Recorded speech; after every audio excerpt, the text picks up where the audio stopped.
Gostaria nesse momento que você, por favor, na sua casa, abrisse a Bíblia em João, capítulo 4, versículo 23. Aqui o Senhor fala com uma mulher de Samaria e fala o seguinte versículo. Acompanhe a leitura no seu lar.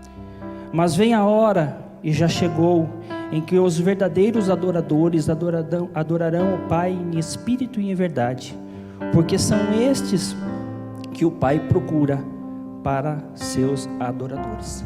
Amém? Nós vamos falar um pouco nesta noite sobre a adoração, sobre ser um adorador.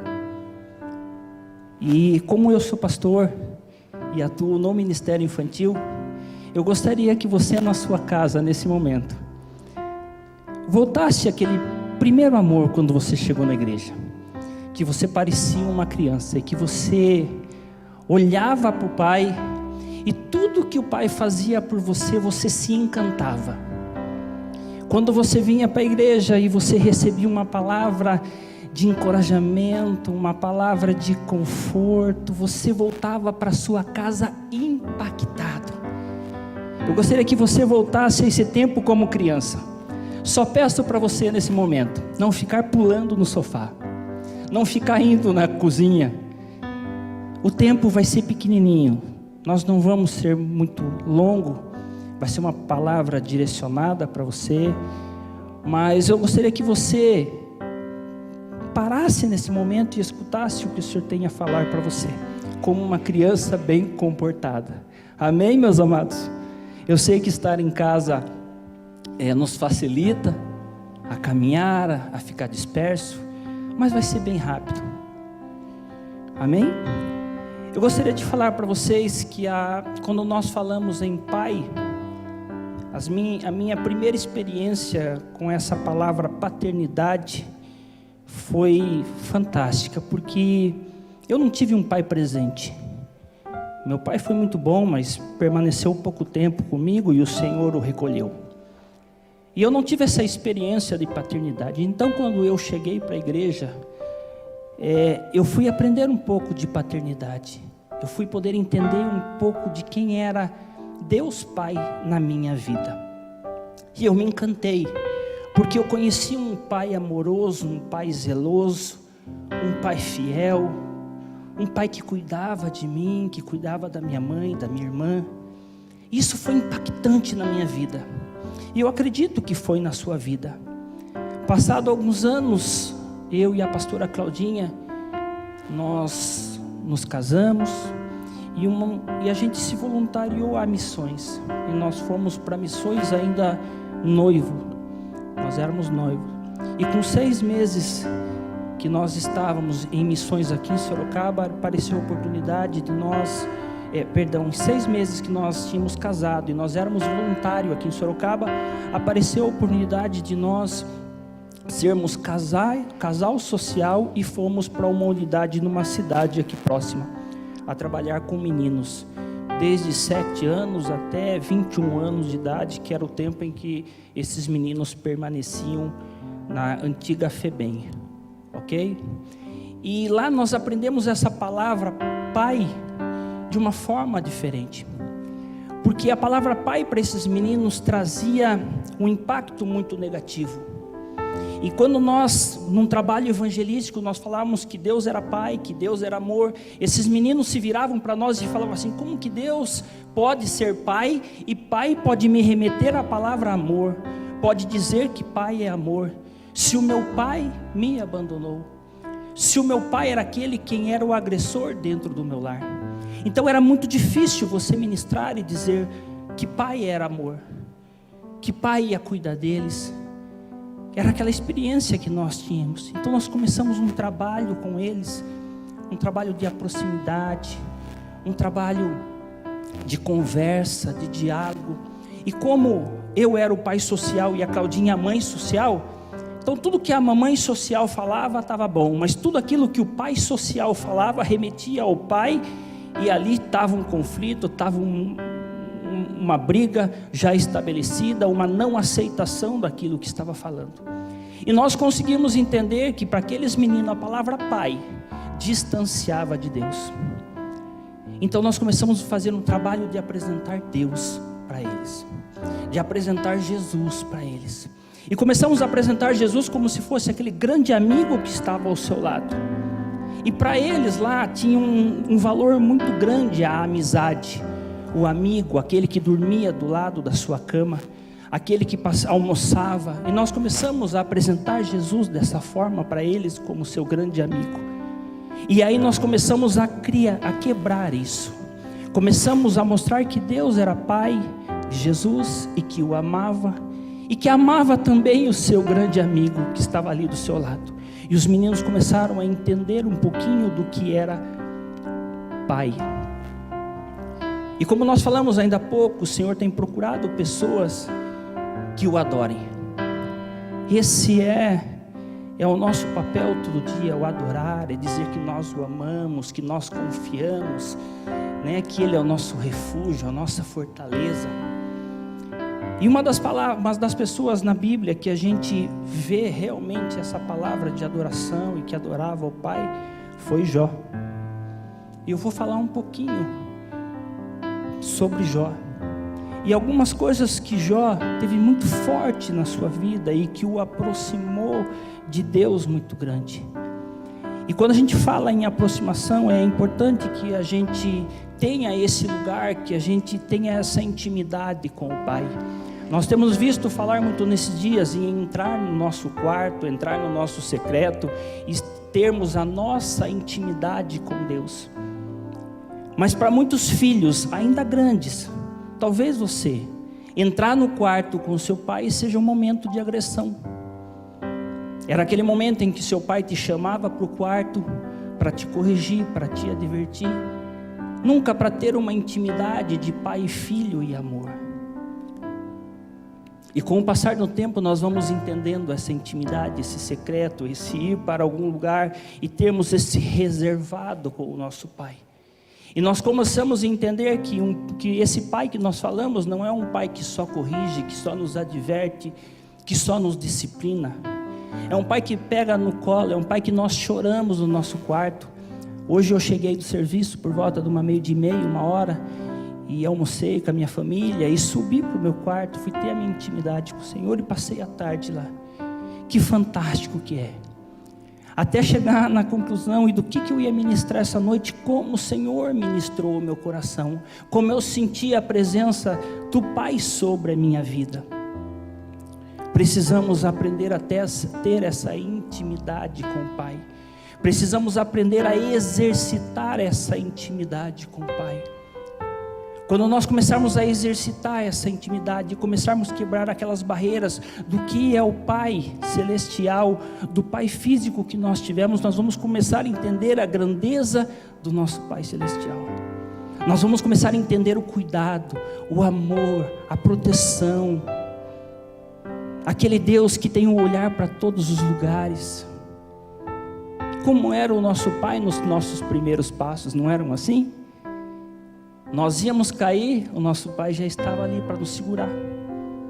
Mas é importante também que depois dos primeiros passos nós venhamos a ter os nossos primeiros tombos, porque através dos nossos primeiros tombos nós vamos aprender algumas coisas.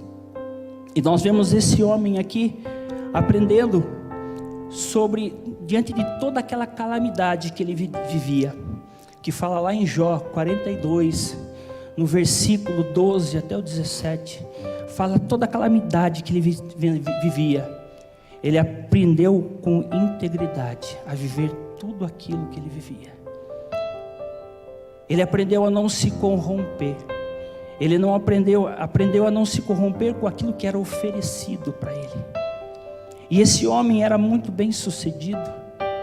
Era um homem que pegava os seus filhos, reunia, e a Bíblia fala, a palavra de Deus diz que ele reunia os seus filhos e levantava pelas manhãs e orava, jejuava com seus filhos, pedia perdão pelo pecado dos seus filhos, às vezes nem sabendo qual era o pecado dos seus filhos, mas ele tinha uma intimidade com seus filhos, ele tinha um relacionamento. E os nossos filhos, eles olham para nós nos primeiros anos de vida como nós sendo nosso super-herói, como nós chegamos na igreja e olhamos para Deus e encontramos aqui o nosso super-herói. Nós até trabalhamos com as nossas crianças às vezes e mostramos alguns super-heróis que eles têm, alguns, eu não vou dizer dom, mas eles têm aptidões para algumas coisas. Um corre muito, um voa, outro desaparece. E nós trabalhamos Deus como esse grande nosso super-herói para as crianças, para que eles possam ver que o nosso Deus, Ele corre mais que todo mundo, que Ele voa mais alto que todos os super-heróis, que Ele consegue estar em todos os lugares, que os olhinhos do nosso Pai estão em todos os lugares. E aí nós chegamos na igreja e nós começamos a olhar para esse super-herói e começamos a se aproximar dele. Mas como toda criança vai crescendo e vai começando a ter as suas experiências, quer caminhar, quer fazer da sua forma, quer agir, e começamos a não olhar mais para o Pai, começamos a tomar as nossas decisões. Nós olhamos um homem aqui que em todo tempo ele tinha um olhar direcionado ao Pai, e isso incomodava Satanás. Isso trazia um incômodo para Satanás. E num dos primeiros momentos, Deus olha, que fantástico, Deus olha para Jó na frente de Satanás e diz: está vendo meu servo Jó? Servo íntegro, fiel. Amados, você imagine o Senhor falando de você, o seu pai falando de você: Anderson, servo íntegro e fiel. Que fantástico, isso vindo da boca do seu pai. Quantas vezes você esperou uma palavra de encorajamento, uma palavra de bom ânimo, e o seu pai, em vez de jogar você para cima, afundou você mais e mais? Mas esse não é o nosso Deus. Ele tem uma palavra de bom ânimo para você hoje. Ele tem uma palavra que tem cuidado de você, que tem zelado de você. E Ele faz isso na frente de Satanás. E isso incomoda Satanás. E Satanás olha para ele e diz: mas também, vou meio que falar a minha forma aqui, tem tudo, tem filhos maravilhosos, bem sucedido, é uma pessoa que está em destaque, deixa eu tocar nele. E Deus permite. E ele vai e começa a tocar em algumas áreas na vida de Jó. Jó começa a perder os seus animais, começa a perder seu patrimônio, perde seus filhos. Oh, meu Deus do céu, amado. E esse homem ali na presença do Senhor.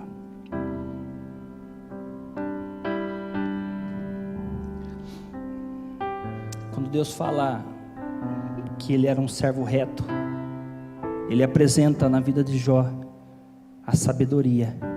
E nós encontramos isso em Provérbios, capítulo 2, versículo 7, que fala que é revelado a sabedoria para os retos.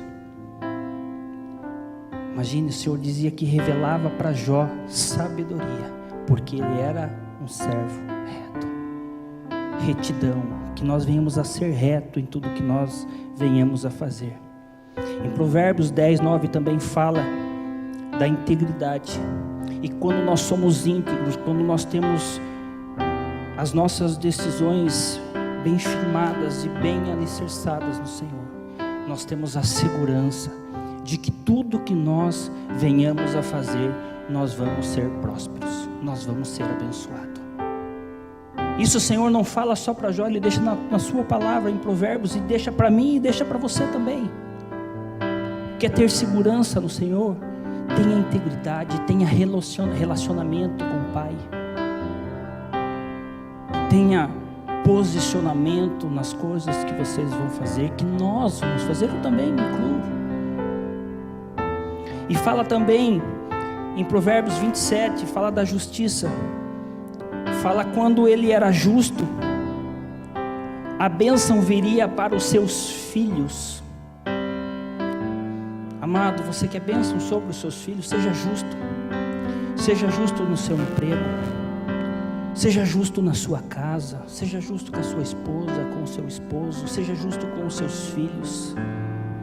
Oh, glória a Deus. Quando você ser justo, a justiça, em Provérbios capítulo 20, versículo 27 fala bem claro que as bênçãos virão sobre os nossos filhos. Por que nós vemos alguns homens, sem citar nome, mas homens muito bem sucedidos, mas que não são justos, e a sua descendência começa a ter uma série de problemas, a sua empresa começa, do momento que passa para os seus filhos, as coisas parecem que não dão certo, a falta de justiça dos pais. Seja justo em todo tempo, seja correto em todo tempo, e justiça não é ter dó. Ah, coitadinho, não tenha dó, não tenha dó, seja justo, mostre a justiça de Deus sobre a sua vida, e Deus é justo comigo e é justo com você. Algumas coisas não acontecem na nossa vida porque Deus é justo, e aí você fica se vitimizando, por que não acontece comigo? Por que não vem para mim? Por que isso não acontece? Talvez você não seja justo, talvez as coisas que você faça exista injustiça. Mas Anderson, como é que eu consigo ser justo? Ora, antes de tomar uma decisão, pede a direção de Deus sobre a tua vida. Ah, mas será que para certas coisas tão pequenininhas eu preciso? Precisa. Pede para que o Senhor se manifeste lá dentro de você, através do Espírito Santo, e diga se o que você está fazendo é justo ou não é justo. Eu tenho tido experiências sobre isso, sobre justiça.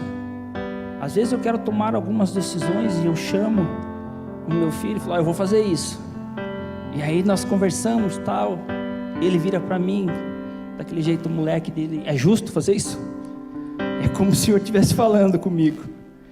E eu paro, dou um passo atrás, falo assim, então deixa eu ver o que é justo. E às vezes o que é ser justo vem de encontro que o que às vezes com o que eu não quero fazer. Então seja justo em todo tempo. Quando você trazer isso para a sua vida, integridade, quando você trazer a retidão para a sua vida, quando você trazer a justiça para a sua vida, você vai observar que em todo lugar que você chegar, o ambiente será mudado. Todo lugar que Jó chegava, o ambiente era mudado. Eu acho isso sobrenatural. E aí muitas pessoas chegam até ele e falam uma série de coisas para ele que desmotivam ele, mas em todo o tempo ele não tira o olhar do Senhor, até chegar um momento em que ele pega as suas vestes e rasga. Ele pega o seu cabelo, corta seu cabelo, ele se lança ao chão. E eu acho que para muitos que estavam ali perto e olhavam aquele comportamento, falavam assim, eu acho que ele vai desistir. Eu acho que ele está fazendo isso porque ele está desistindo, ele não está aguentando mais. E ele rasga as suas roupas, ele corta o seu cabelo, ele se joga na presença do Senhor. E fala que nu ele veio do ventre da sua mãe, e que nu ele voltaria, mas que em momento nenhum ele queria perder a presença do Senhor. E ele adora o Senhor naquele momento de tanta dificuldade que ele passava. E eu fico imaginando, hoje à tarde eu imaginava o seu corpo todo cheio de ferida, a dor que ele sentia dentro do seu coração pela perda dos seus filhos, e ele se derrama na presença do Senhor. Às vezes, amado, é de muito valor, nos momentos de mais dores que nós estejamos passando, abrir a nossa boca para reclamar jamais, mas se rasgarmos na presença do Senhor. Não precisamos fazer isso fisicamente, sair aí a rasgar nossas roupas, cortar o nosso cabelo, mas entrar no nosso secreto e se rasgarmos na presença do Senhor, dizer, Senhor, por tudo que eu estou passando, por toda a dor que eu estou sentindo, eu quero me entregar em tua presença e eu quero só te adorar. Eu imaginava hoje à tarde ele fazendo isso. E eu às vezes sou meio viajão que nem a criançada, e eu começo a trazer à mente ele pensando nos seus filhos, ele pensando em tudo aquilo que ele tinha. mas não falando de forma alguma através da sua boca, e dizendo: Senhor, eu te adoro. Senhor, eu vim nu, não tinha nada, e nu eu voltarei. Eu sei que é difícil, eu sei que para alguns de vocês que estão assistindo nesse momento, falam assim: mas Anderson, isso é quase impossível. Pede para que o Espírito Santo de Deus esteja com você. Se rasga na presença dEle. Faz como alguns homens tem sido muito forte isso. Se apresente na presença do Pai, sem medo, sem aquele medo de entrar no quarto e encontrar aquele pai que vai te advertir, que vai te surrar, que vai te bater, que vai te xingar. Eu me lembro que quando eu trabalhei na FEBEM, muitas das vezes quando eu chamava um menino, e eu chamava ele para uma sala, para que eu pudesse chamar a atenção de alguma coisa, esses meninos entravam com a mão para trás, e você observava no seu olhar o medo, e aí eu puxava uma cadeira e falava: senta aí, punha uma mesa e falava assim: eu sento do lado de cá, se você não vier para cá, eu não vou aí, mas nós vamos conversar tudo que a gente tem que conversar aqui, vamos se acertar.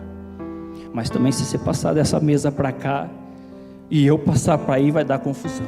E nós passávamos ali alguns minutos, às vezes até hora, e esses meninos saíam lá como se tirasse um peso de cima deles. E foi esse um trabalho feito de apresentação de um grande pai. E hoje, para nossa felicidade, nós temos um grupo,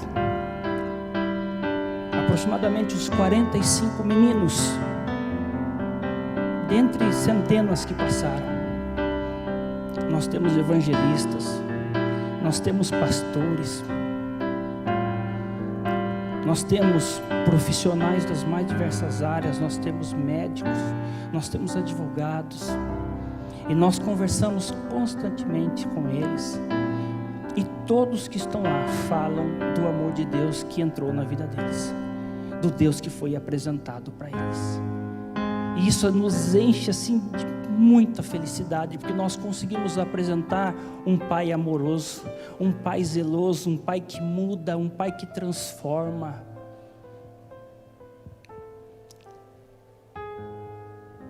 Esse é o Deus que eu convido você a, nessa noite, aprender a adorar, aprender a entrar no seu secreto, aprender a dizer: Senhor, está difícil, da forma que você sabe falar. Não precisa ter palavras: ó digníssimo, altíssimo, magnânimo, soberano. Da forma que você sabe falar. Vai para o seu cantinho e fala: Senhor, até hoje eu não conheci um pai como o pastor Anderson está falando. Todas as vezes que às vezes até estou na igreja que fala Deus Pai, eu lembro do meu pai. Mas eu queria conhecer esse novo pai. Eu queria ter experiências com esse novo pai. Eu queria ter um relacionamento com esse novo pai.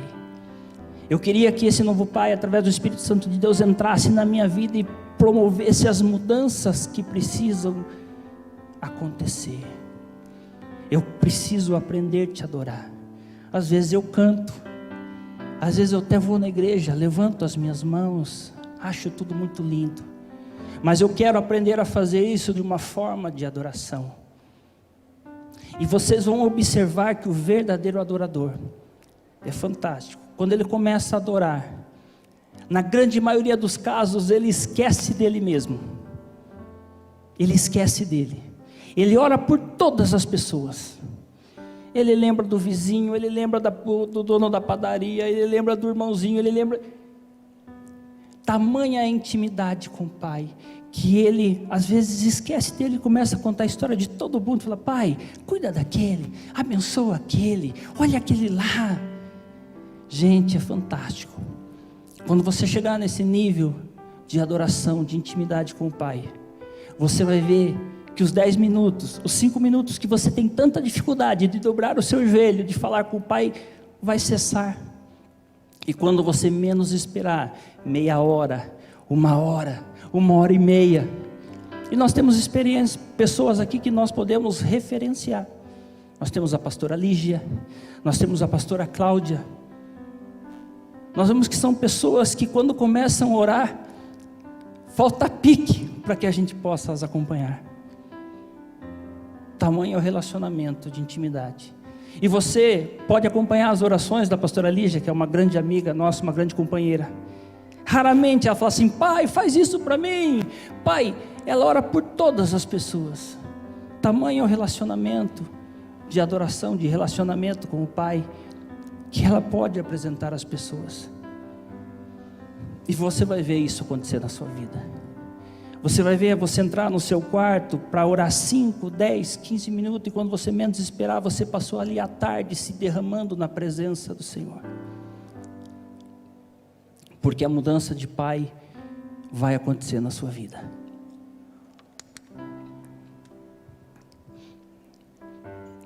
E uma das coisas que me chamou muito a atenção, quando eu estava estudando e se alimentando da palavra de Deus sobre a vida de Jó, eu nunca tinha me atentado a esse detalhe. Jó passou esse momento tão difícil da sua vida, e são poucas as pessoas que falam isso quando contam a história de Jó. Chegou um determinado momento, 3 homens vão até a presença de Jó, e Jó já tinha perdido tudo. 3 homens chegam e, vendo a dor de Jó, vendo o que ele estava passando, vendo tudo aquilo que Jó passava, eles não tiveram nenhuma palavra de condenação. Eles dobraram o seu joelho, e a Bíblia diz que eles ficaram por 7 dias, 7 noites ao lado de Jó, sem ter uma palavra com ele, tendo a empatia com ele, estando junto com ele. Talvez você não consiga fazer sozinho. Talvez as dores no seu corpo, talvez o que você passa na sua vida seja tão difícil para você fazer sozinho. Mas eu queria dizer para você que tem uma igreja que está para ficar junto com você. Nós não estamos aqui para condenar, para apontar suas falhas, ou tentar ficar encontrando o que está acontecendo, tentar fazer adivinhações. Mas nós estamos para dobrar o joelho do seu lado e dizer que nós estamos com você, que nós te amamos, que você faz parte do corpo de Cristo, que você é um dos nossos irmãos, e que esse Deus que me ama tanto, ama você também, da mesma forma. Ele não faz acepção de pessoas nenhuma. Ah, mas é pequenininho, é alto, tem condição financeira melhor que aquele. Ele olha para cada um de nós como filho, e nos ama como filho. Eu brinco com o Marcelo e com a Eliana, que são grandes amigos meus. Eles amam os seus filhos, cada um de uma forma, nenhum mais e nenhum menos, mas ama a todos. E os 7 ou 6, Marcelo? 6. Ó, estou profetizando, tem os 7, porque você tem uma que mora com você. Você o ama, cada um da forma que é. Você ama do jeitinho que eles são. Cada um é diferente um do outro, como o dedo da mão. A Eliana sabe o que cada um gosta, o que cada um não gosta. Assim é Deus com cada um de nós. Ele nos conhece na nossa intimidade e conhece cada um de nós. E Ele ama cada um de nós. O Senhor te ama, o Senhor me ama. Talvez você precise dessas 3 pessoas que estejam do seu lado. Talvez você precise dessa pessoa que caminhe junto com você no momento que você está sentindo essas dores. Não se prive, entre em contato conosco. Nós queremos festejar as suas vitórias, mas também queremos estar junto com vocês nos momentos de dores. Eu posso compartilhar isso com vocês com toda tranquilidade. Nos momentos em que eu passei as dificuldades na minha vida, eu tive pessoas que estiveram ao meu lado, pessoas que pegaram no meu braço, estiveram comigo. Posso relatar um dos fatos, quando eu perdi minha mãe, que era uma mulher fantástica. Amados, em nenhum momento eu me senti só. Era um abraço atrás de outro, era uma pessoa atrás da outra, me dando conforto e dizendo: ó, nós estamos aqui. Passaram uma noite comigo. Todas as necessidades foram supridas por essa igreja, por esses filhos que conheceram um pai de amor. Então eu queria nesta noite convidar você para que você viesse a ter as suas experiências com o Senhor, para que você viesse a dar os primeiros passos com o Senhor. Talvez você está assistindo pela primeira vez, ou talvez você está aqui com a gente há algum tempo.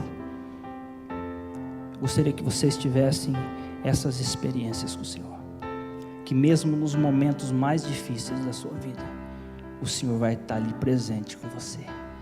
O Senhor vai poder olhar para você e vai dizer, como eu disse para Jó: está vendo aquele ali? É meu servo fiel e justo. Imagine o Senhor falar isso de você. Você imagine você no momento de oração sentir a presença do Senhor e escutar o Senhor falando que te ama. Escutar que Ele tem um cuidado especial com você. Gente, isso é maravilhoso. Eu já tive essas experiências. Creio que muitos que assistem nesse momento já tiveram essa experiência. Mas se você não teve, eu convido você para vir ter aqui junto com a gente. Nós estamos voltando os cultos essa semana que vem. E se você está passando nesse momento assistindo, eu faço um convite especial para que você esteja aqui conosco. Vocês vão encontrar pessoas aqui maravilhosas. Pessoas que são realmente uma família. Pessoas que vão te dizer que te ama, que vão estar do seu lado sem te julgar, sem te condenar. Vão estar ali do seu lado. Só mais um testemunho. Essa semana uma pessoa me procurou na porta da empresa. Ela tinha cometido alguns erros e ela veio: ai pastor, eu queria contar, fiz isso de novo. Eu sentei do lado dele e ele olhou para mim e falou: você não vai falar nada? Eu falei: eu quero te ouvir, fale. Aí contou. Quando eu terminei, ele falou assim: mas você não vai falar nada? Eu falei: não é que eu vou falar com você, que eu estou do seu lado, não concordo com o que você fez, mas vou estar aqui do seu lado. Espero que você se acerte. Não vou te dar lição de moral. Você sabe o caminho, você sabe como consertar, mas vou estar aqui do seu lado. Eu não sei se agradou ele, eu não sei se ele queria levar uma chamada de atenção, mas eu quis dizer: eu estou do seu lado. Levanta, anda e vamos caminhar junto. Amém? Esse é um convite para você. Eu não sei qual é o momento em que você está vivendo, mas eu sei que existe um grande Deus, um grande Pai, que te ama e te ama muito, e está te esperando aqui para te dar um grande abraço, para te acolher. Amém?